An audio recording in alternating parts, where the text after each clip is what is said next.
this is the home page here, and now we would like to insert the alignment sample. So we can align the guns. And you set the mount on top, select transfer, and load sample.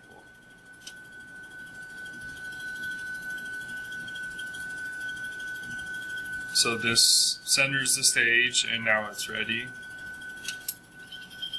Click next, and it will evacuate the airlock.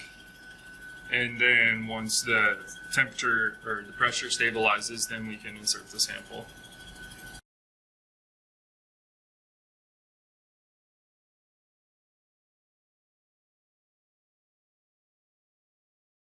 So now, retract this. Rotate 90 degrees counterclockwise. Loosen the set screw. This just opens a shutter so we can now have access to the chamber. And now just perform the same action that was on the loading dock to our right.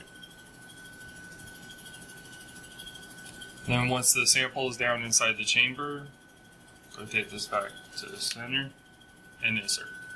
Now we can see that there's a sensor when you push this in, that you must hit that sensor for this to move to the next step.